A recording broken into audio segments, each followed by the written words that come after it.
students, welcome back to AS Tutorials. Today we will continue our second chapter from economics, that is sectors of Indian economy. So students, last lecture में हमने देखा था that there are two sectors, है ना. मतलब पहले starting में तो हमने पढ़ा that economic activities जो है वो 3 sectors में divided है, प्राइमरी, सेकेंडरी, टर्शरी. देन उसके बाद हमने देखा दैट जो जॉब्स है again they are divided into 2 sector. The first one is the organise sector और दूसरा वाला कौन सा है, अनऑर्गेनाइज सेक्टर. हमने दोनों का डिफरेंस देखा. वी सॉ दैट के ऑर्गेनाइज सेक्टर के अंदर वर्किंग आवर्स फिक्स होते हैं. ऑर्गेनाइज सेक्टर के अंदर हमें पेड लीव्स मिलती है, जॉब की गारंटी होती है और भी अदर बेनिफिट्स मिलते हैं हमें. ये सारे बेनिफिट्स हमें अनऑर्गेनाइज सेक्टर के अंदर नहीं मिलते. ठीक है. सो हमारा नेक्स्ट टॉपिक अभी स्टार्ट होता है कि हम कैसे अनऑर्गेनाइज सेक्टर के लोगों को प्रोटेक्ट कर सकते हैं. ठीक है. ऑर्गेनाइज में हमने क्या देखा था दैट जितने भी इंस्टीट्यूट्स होते हैं ये सब गवर्नमेंट के अंडर रजिस्टर्ड होते हैं and because they are registered under government it is compulsory for them to follow the rules made by the government. Correct. कौन से सेक्टर में, ऑर्गेनाइज सेक्टर में जितने भी रूल्स बने हुए होते हैं वो फॉलो करने पड़ते हैं. बट अनऑर्गेनाइज सेक्टर में कंट्रोल रखना थोड़ा डिफिकल्ट है बिकॉज अनऑर्गेनाइज सेक्टर के अंदर लोग कहाँ पर वर्क कर रहे हैं वो रजिस्टर्ड ही नहीं है. सो लेट्स सी कि कैसे हम उनके राइट्स को प्रोटेक्ट कर सकते हैं. अनऑर्गेनाइज सेक्टर के लोगों को हम कैसे रेगुलर एम्प्लॉयमेंट प्रोवाइड कर सकते हैं, कैसे उनको बेसिक फैसिलिटीज दे सकते हैं. Let's study about that. How to protect workers in the unorganise sector. The unorganise sector offers job that are the most sought after. But the employment opportunities in the organized sector have been expanding very slowly. It is also common to find many organized sector enterprises in unorganized sector. They may adopt such strategies to evade tax and refuse to follow laws that protect laborers. As a result, a large number of workers are forced to enter the unorganized sector, which pay a very low salary. They are often exploited and not paid a fair wage. Their earnings are low and not regular. These jobs are not secure and have no other benefits. क्या दिया हुआ है यहाँ पे that everyone like के हम कौन से सेक्टर में काम करें, ऑर्गेनाइज्ड में. करेक्ट. एवरीवन वांट्स कि हम ऑर्गेनाइज सेक्टर में काम करें ताकि हमारे पास वर्किंग आवर्स लिमिटेड हो. अगर हम एक्स्ट्रा काम करें तो हमें एक्स्ट्रा पेमेंट भी मिले, ओवर टाइम का पेमेंट भी मिले, हमारे पास पेड हॉलीडेज हो, हमारे पास अदर बेनिफिट्स हो. ये हर कोई चाहता है और ये चीज़ें हमें कहाँ मिलती है, ऑर्गेनाइज में. बट प्रॉब्लम क्या है दैट ऑर्गेनाइज सेक्टर इतनी एम्प्लॉयमेंट अपॉर्चुनिटीज क्रिएट नहीं कर पा रहा है जितनी रिक्वायर्ड है.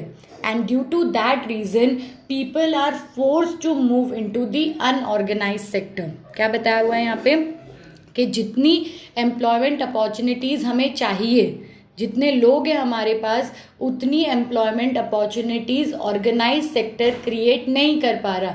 And that is the reason people have to forcefully work in the unorganise sector.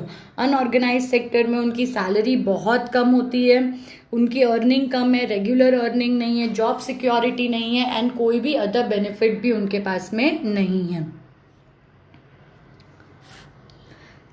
Since 1990s, it is also common to see a large number of workers losing their job in the organized sector. These workers are forced to take up jobs in the unorganized sector with low earning.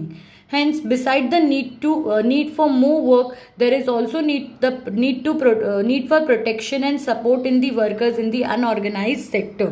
क्या बोला हुआ है यहाँ पे कि 1990s के बाद, since globalization happened, जब मशीनरीज वगैरह ज़्यादा आने लगी, हमारे पास एडवांस टेक्नोलॉजी थी, ये सब रीज़न की वजह से बहुत सारे लोग जो ऑर्गेनाइज सेक्टर में काम करते थे उनकी भी जॉब चली गई थी एंड उनको भी मजबूरी में कहाँ पर काम करना पड़ रहा था, इन अनऑर्गेनाइज सेक्टर. सो राइट नाउ हमारे आगे 2 चैलेंजेस है. पहला चैलेंज है कि हमें ऑर्गेनाइज सेक्टर में बहुत जॉब अपॉर्चुनिटीज़ क्रिएट करनी है एंड ऑर्गेनाइज सेक्टर में जॉब अपॉर्चुनिटीज क्रिएट करने में टाइम लगेगा. सो टिल दैट टाइम हमें अनऑर्गेनाइज सेक्टर के अंदर जितने भी वर्कर्स वर्क कर रहे हैं उनके राइट्स को प्रोटेक्ट करना है। समझ आया? हमारे आगे क्या दो चैलेंजेस है? पहला चैलेंज तो ये है कि हमें ऑर्गेनाइज सेक्टर में एम्प्लॉयमेंट अपॉर्चुनिटीज ज़्यादा क्रिएट करनी है, ठीक है। एंड दूसरा चैलेंज क्या है हमारे लिए यहाँ पे? द सेकेंड चैलेंज इज कि हमें अनऑर्गेनाइज सेक्टर के अंदर जितने वर्कर्स हैं उनके राइट्स को प्रोटेक्ट भी करना है। Who are these vulnerable people who need protection? In rural area, the unorganized sector mostly comprises of landless agricultural laborers, small and marginal farmers, sharecroppers, and artisans such as weavers, blacksmith, carpenter, and goldsmith. Nearly 80% of rural households in India are in small and marginal farmer category. This farmer need to be supported through adequate facilities for timely delivery of seeds, agricultural input, credit, storage facilities and marketing outlets. Okay, अभी क्या बताया हुआ है यहाँ पे कि कौन ऐसे लोग हैं जिनको प्रोटेक्शन रिक्वायर्ड है। हमने क्या देखा? दैट अनऑर्गेनाइज सेक्टर में बहुत सारे ऐसे लोग हैं जिनको प्रोटेक्शन चाहिए। तो अभी यहाँ पे हमें क्या बताया है कि कौन ऐसे लोग हैं जिनको प्रोटेक्शन का रिक्वायरमेंट है, कौन से एरिया में? इन द रूरल एरिया, मतलब विलेज एरिया। सो विलेज एरिया में प्रोटेक्शन किसको रिक्वायर्ड है? जो लैंडलेस लेबरर्स है उनको, देन उसके बाद जो स्मॉल फार्मर्स हैं उनको, जो आर्टिशन है उनको, इन सब लोगों को प्रोटेक्शन रिक्वायर्ड है। हमें क्या करना चाहिए? फार्मर्स के लिए टाइमली उनको क्रेडिट फैसिलिटीज़ अवेल करानी चाहिए, उनको सीड्स बताने चाहिए, उनका क्रॉप जो है वो गवर्नमेंट परचेस करे। ये सब चीज़ें करके हम क्या कर सकते हैं? रूरल एरिया में अनऑर्गेनाइज सेक्टर को प्रोटेक्ट कर सकते हैं। इन the similar manner urban area में भी अनऑर्गेनाइज सेक्टर है, तो वहाँ पर हम कैसे प्रोटेक्ट कर सकते हैं? Let's see. In the urban area, unorganized sector comprises mainly of workers in small scale industry, casual workers in construction, trade and transport, etc., and those who work as street vendors, head-loaded workers, garment makers, rag pickers, etc. Small scale industry also needs government support for procuring raw material and marketing of output. The casual worker in both rural and urban area needs to be protected. क्या बताया हुआ है कि जैसे rural area में, village area में farmers है, artisan है, लैंडलेस लेबरर्स है, उनको प्रोटेक्शन चाहिए। इन the similar manner city area में, दैट इज़ अर्बन एरिया में, जो कैजुअल वर्कर्स है, जिनके पास रेगुलर काम नहीं है, जो ट्रांसपोर्टेशन के रिलेटेड है, या फिर जो वेंडर्स है स्ट्रीट पर जो सामान बेचते हैं, इन सब लोगों को प्रोटेक्शन रिक्वायर्ड है। तो इन सब के लिए गवर्नमेंट क्या कर सकती है? इन सब चीज़ों के लिए government raw material, small scale industries setup करवा सकती है। Getting small scale industry setup कराएगी तो बहुत सारे वर्कर्स को वहाँ पर जॉब मिल जाएगा। एंड बाय डूइंग दैट हम लोग रूरल एरिया, अर्बन एरिया के अंदर अनऑर्गेनाइज सेक्टर को थोड़ा रिड्यूस कर सकते हैं। We also find that majority of workers from scheduled caste, tribes and backward communities find themselves in the unorganized sector. Besides getting the irregular and low paid work, these workers also face social discrimination. Protection and support to the unorganized sector workers is thus necessary for both economic and social development. See, अभी हमने तो देखा कि rural and urban area के अंदर लोग रहते हैं जो अनऑर्गेनाइज सेक्टर में, बट जब हम पूरा डेटा एनालाइज करेंगे, जब हम कास्ट वाइज जाएंगे, तो वी विल फाइंड दैट जो लोग शेड्यूल कास्ट, शेड्यूल ट्राइब या बाकी के बैकवर्ड क्लासेस से बिलोंग करते हैं, वो ये प्रॉब्लम सबसे ज़्यादा फेस करते हैं। गेटिंग, ऐसा नहीं है कि सिर्फ वो ही फेस करते हैं, और भी बहुत सारे लोग हैं जो ये प्रॉब्लम फेस करते हैं, बट लेकिन जब हम पर्टिकुलरली बात करते हैं तो ये जो लोग हैं जो बैकवर्ड कैटेगरीज को बिलोंग करते हैं, schedule caste and schedule tribe को बिलोंग करते हैं, यहाँ पर इनके साथ ये प्रॉब्लम सबसे ज़्यादा होती है। ये यूजुअली इरेगुलर वर्क्स में इन्वॉल्व होते हैं, जो काम उनको रोज़ नहीं मिलता, कभी कभार मिलता है, वेजेस भी उनको बहुत लो मिलती है। So it is very much important कि हम अनऑर्गेनाइज सेक्टर को प्रोटेक्ट करें। ये कंट्री के लिए भी बहुत ज़रूरी है एंड साथ साथ में सोसाइटी के लिए भी बहुत ज़रूरी है। गेटिंग अनऑर्गेनाइज सेक्टर को प्रोटेक्ट करना ये किसके लिए ज़रूरी है? It is important for the economic purpose also and for the social purpose also, क्योंकि जब हम इन लोगों को प्रोटेक्ट करेंगे तभी हमारी कंट्री में जो सोशल डिस्क्रिमिनेशन हमें फेस करना पड़ रहा है वो बंद होगा। क्लियर? सो यहाँ पे हाउ टू प्रोटेक्ट कंप्लीट हो गया। क्या दिया हुआ है कि कैसे प्रोटेक्ट करना है हमें? वेरी फर्स्ट थिंग हमें ट्राई आउट करना है कि हम ज़्यादा से ज़्यादा ऑर्गेनाइज सेक्टर स्टार्ट करें, ऑर्गेनाइज सेक्टर में जॉब क्रिएट करें। एंड सेकेंडली, जब तक हम वहाँ पर जॉब क्रिएट नहीं कर रहे तब तक लोन फैसिलिटी देनी है, स्मॉल स्केल इंडस्ट्री सेटअप होने में हेल्प करना है ताकि ज़्यादा से ज़्यादा लोगों को जॉब मिल सके। क्लियर? यहाँ पे हमारा वो टॉपिक कंप्लीट हुआ। अब हमारे लेसन का लास्ट टॉपिक है sectors in term of ownership, private and public. Okay, now last topic है ये। इसमें क्या बताया हुआ है कि there are certain things, there are certain institutes जिनको कौन ओन करता है? गवर्नमेंट ओन करता है। There are certain things, there are certain institutes जिनको प्राइवेट सेक्टर ओन करता है। सो अभी हम यहाँ पे देखेंगे कि ओनरशिप के बेसिस पर, जैसे हमने रिसोर्सेज को क्लासिफाई किया था अलग अलग बेसिस पर, in the similar manner here we are going to classify sectors on the basis of ownership. Ownership के बेसिस पर सेक्टर या तो पब्लिक होता है या तो प्राइवेट होता है। पब्लिक मतलब owned and managed by the government and private मतलब owned and managed by the private individual. So let's see क्या दिया है यहाँ पे। Another way of classifying economic activity into sectors could be on the basis of what owns asset and who owns asset and responsible for the delivery of service. In the public sector, the government owns most of the assets and provide all the services. In private sector, ownership of assets and delivery of services is in the hand of private individual or companies. Railways or post office is the example of public sector, whereas companies like Tata Iron and Steel Limited, Reliance Industry Limited are privately owned. Activities in the private sector are guided by the motive of profit. Okay, अभी क्या दिया हुआ है यहाँ पे? That sectors को हम किस बेसिस पर क्लासिफाई कर सकते हैं? On the basis कि उनको कौन ओन करता है, किसकी ओनरशिप है उनके ऊपर। So इस बेसिस पर सेक्टर्स दो पार्ट में क्लासिफाई होते हैं। पहला है जिन सेक्टर को गवर्नमेंट ओन करता है उसे हम क्या कहेंगे? Public sector. The sector which is owned by the, मतलब जितने भी असेट्स हुए या जो भी सर्विसेज प्रोवाइड करने का काम है अगर वो गवर्नमेंट करता है तो उसे हम क्या कहेंगे? पब्लिक सेक्टर कहेंगे। एंड जिन असेट्स का ओनरशिप प्राइवेट इंडिविजुअल के पास है उसे हम क्या कहेंगे? Private sector. नाउ रेलवे जो है वो किसका एग्जाम्पल है? गवर्नमेंट सेक्टर मतलब पब्लिक का।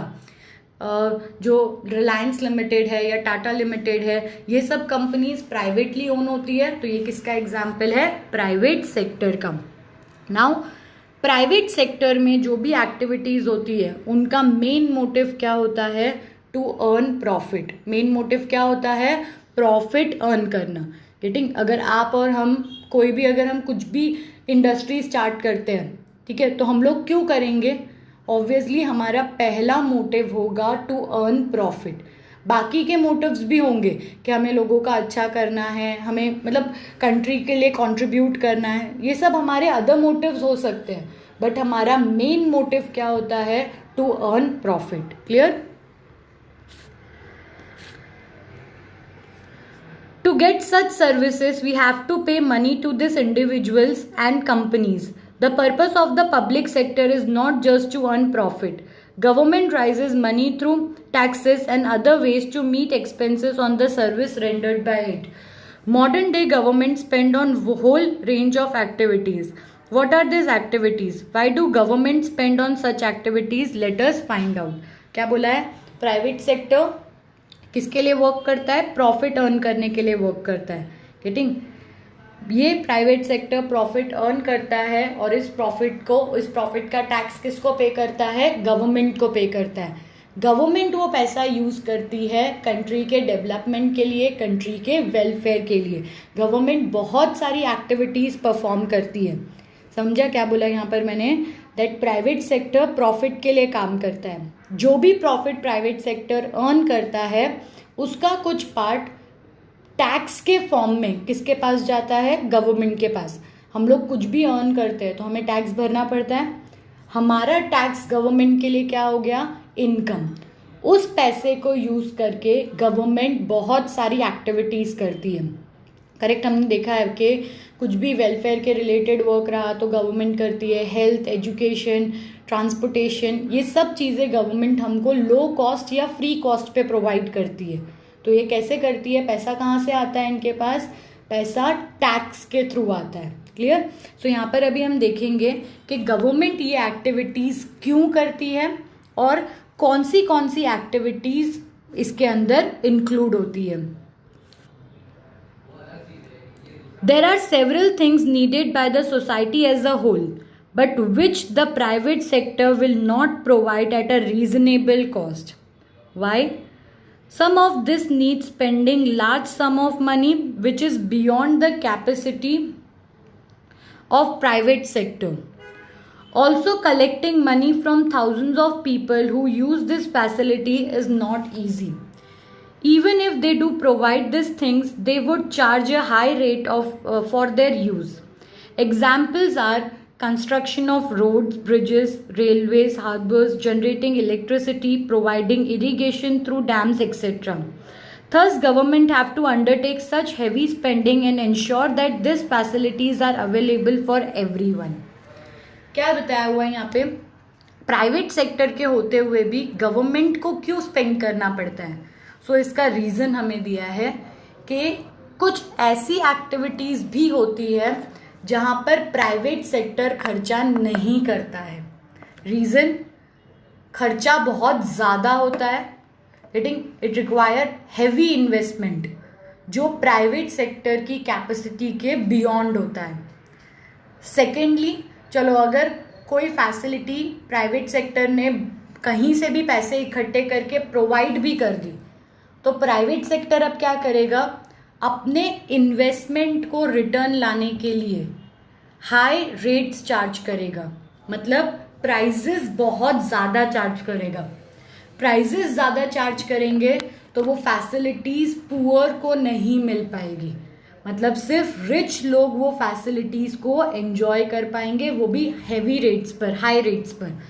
जैसे फॉर एग्जाम्पल जो प्राइवेट हॉस्पिटल्स होते हैं, ठीक है, अगर जस्ट इमेजिन करो कि कंट्री के अंदर सिर्फ प्राइवेट हॉस्पिटल्स हैं तो प्राइवेट हॉस्पिटल्स बनाने के लिए हमको ह्यूज मनी चाहिए होता है, ज़्यादा इन्वेस्टमेंट चाहिए होता है, टेक्नोलॉजी के लिए, बिल्डिंग के लिए, स्टाफ के लिए, बाकी अदर चीज़ों के लिए। ठीक है, प्राइवेट सेक्टर ने अगर वो इन्वेस्टमेंट किया तो प्राइवेट सेक्टर ऑब्वियसली क्या करेगा? ज़्यादा पैसे चार्ज करेगा ताकि उनका इन्वेस्टमेंट उनको रिटर्न मिले। करेक्ट? अब ज़्यादा पैसे चार्ज करेगा तो उन फैसिलिटीज़ को सिर्फ कौन एंजॉय कर पाएंगे? सिर्फ रिच लोग एंजॉय कर पाएंगे, पुअर को मेडिकल फैसिलिटी भी नहीं मिलेगी। तो ऐसे केस में कौन वर्क करता है? गवर्नमेंट वर्क करती है। गवर्नमेंट ऐसी फैसिलिटी स्टार्ट करती है, कम चार्जेस लेती है ताकि बेसिक फैसिलिटी हर एक पर्सन को मिल सके। Same thing goes with the education. Education के लिए प्राइवेट सेक्टर चार्ज करता है हाई रेट्स, इसीलिए गवर्नमेंट वहाँ पर है। देन उसके बाद ब्रिज कंस्ट्रक्ट करना, रोड्स कंस्ट्रक्ट करना, आपने देखा होगा जो हाईवे रोड्स होते हैं उनको कंस्ट्रक्ट करना, उसमें बहुत एक्सपेंसेस लगते हैं। तो उतना एक्सपेंसेस प्राइवेट सेक्टर की कैपेसिटी के बियॉन्ड है। तो ऐसी सब जगह पर कौन काम करता है? ऐसी जगह पर कौन खर्च करता है? गवर्नमेंट खर्च करती है। गवर्नमेंट खर्च करती है सो दैट फैसिलिटीज भी मिले और ज़्यादा रेट्स भी आपको उसके पे नहीं करने पड़े। There are some activities which the government has to support. The private sector may not continue their production or business unless government encourages it. For example, selling electricity at the cost of generation may push up the cost of production of goods in many industry. Many units, especially small scale units, might have to shut down. Government here steps in the producing and supplying electricity at rates which the industries can afford. Government has to bear the part of cost. क्या बोला हुआ है यहाँ पे कि कुछ activities government इसलिए करता है क्योंकि अगर गवर्नमेंट ने नहीं किया तो बहुत सारे सेक्टर्स बंद हो जाएंगे. जैसे फॉर एग्जांपल जो स्मॉल स्केल इंडस्ट्रीज है उनको इलेक्ट्रिसिटी कम रेट्स पर मिलती है. क्यों? क्योंकि वहाँ गवर्नमेंट इन्वॉल्व है. अगर गवर्नमेंट इन्वॉल्व नहीं होगा तो प्राइवेट सेक्टर ज़्यादा चार्ज करेगा. गेटिंग प्राइवेट सेक्टर अगर ज़्यादा चार्ज करेगा तो बहुत सारी स्मॉल स्केल इंडस्ट्रीज उस कॉस्ट को बेयर नहीं कर पाएगी और वो बंद हो जाएगी. तो ऐसी जगह पर गवर्नमेंट इंटरफेयर करता है. गवर्नमेंट मतलब अगर suppose electricity 10 rupees per unit कुछ है तो उसमें से कुछ part private small scale industry पे करेगी और बाकी का पार्ट कौन पे करेगा? गवर्नमेंट, जिसको हम सब्सिडीज कहते हैं. हिटिंग पार्ट बेयरर कौन हो जाएगा यहाँ पे? गवर्नमेंट. ये गवर्नमेंट क्यों कर रहा है? ताकि स्मॉल स्केल इंडस्ट्री सेटअप हो, स्मॉल स्केल इंडस्ट्रीज एनकरेज हो. ठीक है, यहाँ पे हम रीजंस पढ़ रहे हैं कि क्यों पब्लिक सेक्टर वर्क करता है, क्यों गवर्नमेंट सेक्टर वर्क करता है. तो पहला रीजन क्या था? That there are certain projects जिनको इन्वेस्टमेंट बहुत हैवी लगता है, उतना इन्वेस्टमेंट प्राइवेट सेक्टर नहीं कर सकता. And if though private sector ने किया भी तो वो फैसिलिटीज सबको नहीं मिल पाएगी क्योंकि वो एक्सपेंसिव हो जाएगी. इसीलिए गवर्नमेंट सेक्टर इन्वॉल्व होता है ताकि बेसिक फैसिलिटीज पूरे पॉपुलेशन को मिल सके. सेकेंड रीजन क्या था? दैट बहुत सारे सेक्टर को वर्क करने के लिए गवर्नमेंट का सपोर्ट रिक्वायर्ड है. अगर गवर्नमेंट ने सपोर्ट नहीं किया तो वो सेक्टर्स बंद हो जाएंगे एंड उनको बंद ना होने देने के लिए गवर्नमेंट इन्वॉल्व होता है. Similarly, the government in India buys wheat and rice from the farmers at fair price. This is stored in godowns and sell at the lower price to the consumer through ration shops. You have read about this in the chapter on food security in class 9th. हमने 9th standard में buffer stock के बारे में पढ़ा था, minimum support price के बारे में पढ़ा था. हमने क्या देखा था? दैट गवर्नमेंट महंगे रेट्स पर फार्मर्स से क्रॉप्स खरीदता है. ठीक है, ताकि फार्मर्स को बेनिफिट मिले. उसी क्रॉप को, उसी वीट या राइस को कम प्राइस पर जो गरीब लोग हैं, जो पुअर लोग हैं, उनको देता है ताकि पुअर को फूड अफोर्डेबल रेट्स पर मिले. मतलब यहाँ पे गवर्नमेंट फार्मर के लिए भी एक्ट कर रहा है और साथ साथ में जो बायर है, जो कंज्यूमर है, उसके लिए भी एक्ट कर रहा है. यहाँ पे पूरा बर्डन किसके ऊपर आ रहा है? गवर्नमेंट के ऊपर आ रहा है, लेकिन it is important for the welfare of the economy. देखो यहाँ पे लिखा हुआ है, it the government has to bear some of the cost. In this way the government supports both farmer and the consumers. हमने देखा ऐसा कोई प्राइवेट इंडिविजुअल तो ऑब्वियसली नहीं करेगा. प्राइवेट इंडिविजुअल प्रॉफिट देखेगा, बट गवर्नमेंट क्या कर रहा है यहाँ पे? जो नीडी सेक्टर्स है, जिनको ज़रूरत है, उन सब सेक्टर्स को क्रॉप्स एंड सब कुछ प्रोवाइड कर रहा है. There are large number of activities which are the primary responsibility of the government. The government must spend on this. Providing health and education facilities for all is one example. We have discussed some of these issues in the first chapter. Running proper school and providing quality education, particularly elementary education, is the duty of the government. India's size of illiterate population is one of the largest in the world. क्या बोला हुआ है यहाँ पे? That कुछ ऐसी facilities होती है जो बेसिक होती है, जैसे हेल्थ, जैसे एजुकेशन. ये फैसिलिटीज़ प्रोवाइड करना गवर्नमेंट की प्राइमरी रिस्पॉन्सिबिलिटी है एंड इसीलिए गवर्नमेंट इन सेक्टर्स में स्पेंड करता है. बिकॉज इंडिया का पॉपुलेशन जो है is one of the largest illiterate population in the world. हमारे कंट्री में अनपढ़ लोग बहुत है, इलिटरेट लोग बहुत है.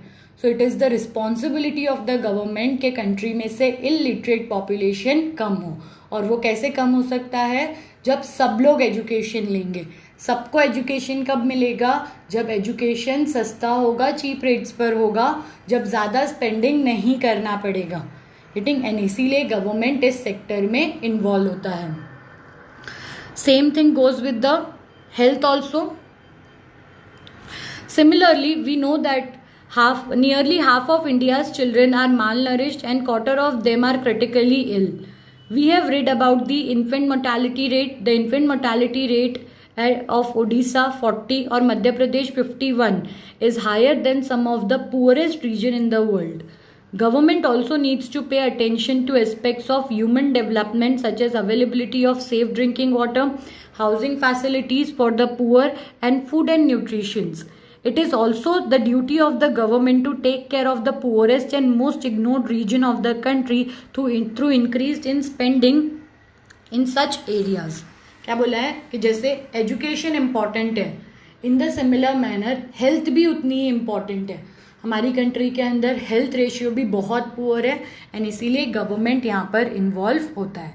तो ये सब चीज़ों को हम समराइज ऐसे कर सकते हैं दैट कंट्री में प्राइवेट सेक्टर वर्क करता है किसके लिए, हमने पढ़ा था private sector works for the profit और पब्लिक सेक्टर वर्क करता है वेलफेयर के लिए, है ना. जितने भी हमने पॉइंट्स पढ़े उन सब से क्या क्लियर हो रहा है हमें, that public sector works for the welfare, है ना. हमने देखा दैट फैसिलिटीज सस्ते रेट्स पर मिलनी चाहिए, मतलब गवर्नमेंट क्या कर रहा है, वेलफेयर कर रहा है. देन हमने देखा था कि जो स्मॉल सेक्टर्स है उनको प्रोटेक्ट करना है, मतलब अगेन यहाँ पे गवर्नमेंट क्या कर रहा है, वेलफेयर दे रहा है, बेसिक फैसिलिटीज प्रोवाइड कर रहा है. तो यहाँ पर भी क्या कर रहा है गवर्नमेंट, वेलफेयर. मतलब we can say that private sector works for the profit and public sector works for the welfare of the people. Clear. इसीलिए ये दो सेक्टर कंट्री के अंदर इंपॉर्टेंट है. यहाँ पर हमारा चैप्टर कंप्लीट होता है. यहाँ पे हमने डिफरेंट सेक्टर्स पढ़े, प्राइमरी, सेकेंडरी, टर्शरी. हमने देखा दैट इन सेक्टर्स में एम्प्लॉयमेंट अपॉर्चुनिटीज कितनी गेन हुई है. नेक्स्टली हमने देखा कि इनका प्रोडक्शन एक्टिविटी कितना इंक्रीज हुआ है. फिर उसके बाद हमने अनएम्प्लॉयमेंट के बारे में देखा. Then we saw that employment दो सेक्टर्स में है, organised and unorganised sector. And lastly we saw that ownership के बेसिस पर सेक्टर्स को दो पार्ट में डिवाइड किया है, private sector and the public sector. यहाँ पे चैप्टर खत्म होता है. Thank you students.